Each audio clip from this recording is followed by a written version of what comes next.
Hello and welcome to another episode of The Navy Nurse.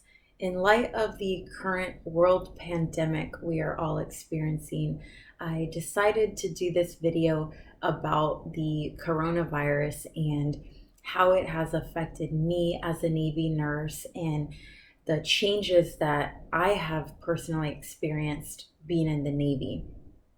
So before I talk about that, I would like to say, first of all, that I hope you and your families are healthy and safe. And if you have tested positive for COVID-19, I hope that you and or your family get well very soon and that we can all get over this. I know it's been a huge change to all of our lives. I see lots of things happening. For example, some people come together and help each other, and then, you see people not caring and they go out and, go to restaurants and bars and act like nothing is happening. So I think we should all come together as a global community and really take this seriously and try to stop the spread of this disease. So, as many of you already know, I am a Navy nurse. I am currently stationed in Okinawa, Japan, and we had our first positive corona case in February. And what we heard was that a taxi driver contracted the illness, and the taxi driver was transporting people that were on the cruise ship, the Diamond Princess. And then we're lucky so far as of today, the what I have read, we have only had 6 positive cases on our island here, which is amazing, but it's still 6 positive cases, and we are trying to stop the spread here in Okinawa. So the American military bases here, we are now on restriction as of yesterday. So as before, we were told that we should not go to bars, clubs, restaurants. We should be quarantined to our house, but it was only a suggestion. Now the commander of all the U.S. naval forces in Japan has actually put out a mandate that everyone is on liberty restriction, meaning we are mandated to stay in our homes and only go to and from work, and that we cannot go anywhere else. So it's real for us now, and I know for many of you guys living in the United States, you guys have already been mandated to stay in your homes. It's an extra step for us here because as military personnel, if we are caught outside of our homes, I'm talking military personnel only, then we are subject to be tried against the UCMJ, which is basically get reduced in rank or even go to court if it gets that high. So as military members, we are absolutely mandated to be on restriction and quarantine to our homes and workplaces. However, we have dependents like our families, our family members. They're also mandated to be restricted. However, they are not subject to the UCMJ laws as military members. So what happens here, it's a really interesting thing with military because our dependents, they fall under us, the military members. So we basically have to enforce that to our families, like, hey, you guys cannot go out and go to restaurants and go to all the stores, the malls. I believe in Okinawa the aquarium and the zoos are open now, because the Okinawan people are not restricted to their homes yet. It's only the American military forces here on the island. So Other things that we have seen here, the Okinawan schools did close for about 3 weeks, but they're reopened now.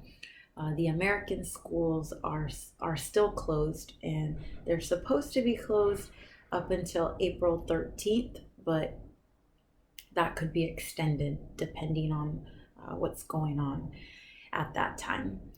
Another thing that we have seen that really isn't much of a change here is well, a lot of people wearing masks. The Japanese people, that was already like a cultural norm for them. So, that hasn't changed. People have always worn masks here. What other things have I seen? So we have what are called commissaries here, and it's basically a grocery store, but the military likes to call it a commissary. So just as you guys probably have been experiencing in the States, we have lines that are long because everyone is trying to stock up on household items and food, and you see a lot of the shelves that are cleared out because people have bought everything. And here you can only buy one thing of each cleaning product. So for example, my husband went to the store the other day and he said that he tried to buy Clorox wipes and Clorox spray, but they wouldn't let him buy both. He could only buy one of any type of cleaning product. So I wonder if that's how it is in the States too, where all of you guys are living right now. So I work at the hospital. We have had a good number of corona rule outs, meaning people who present with all the symptoms, a cough, a fever, and difficulty breathing. So we test them, and our tests, the Okinawan government won't test military personnel anymore. They did on a couple of our patients, but then they said we're going to stop. They won't test ours, so we have to send our tests to the states, and then also to the CDC, of course. So it can take anywhere from 5 to 14 days to get our corona tests results. So that is unfortunate for us because it just takes a while to get the results.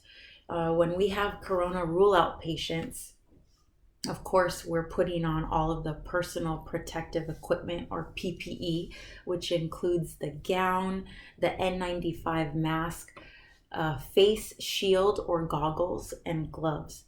And the patients, they're put in, of course, an isolated room. They can't have other patients in the room, and they are quarantined to their room. So they are not allowed to have any visitors, including family members. Once we get a corona rule out patient, if they do have family members, their family members are also tested and are quarantined to their home.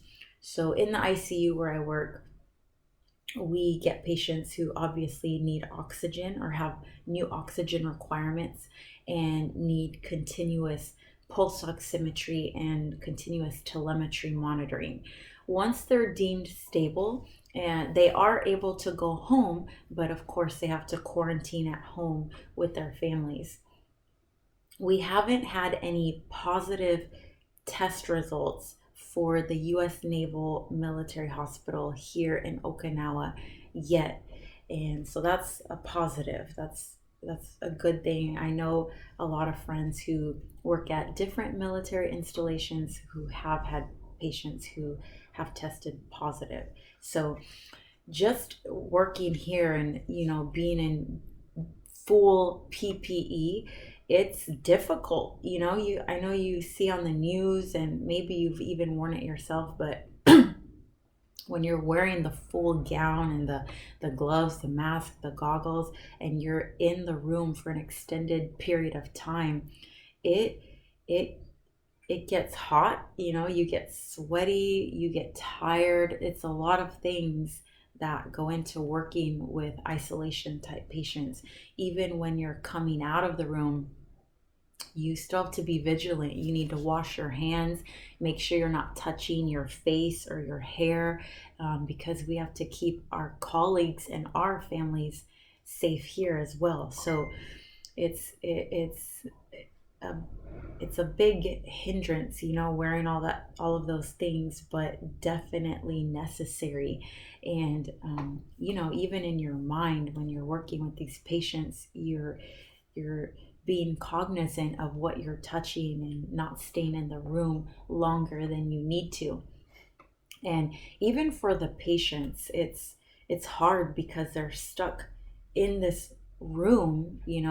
ICU rooms are not that big here, and then they're not allowed to have any contact with their families. They can FaceTime and use a cell phone and talk to them, but they're confined to this room. So it's difficult on everyone's part.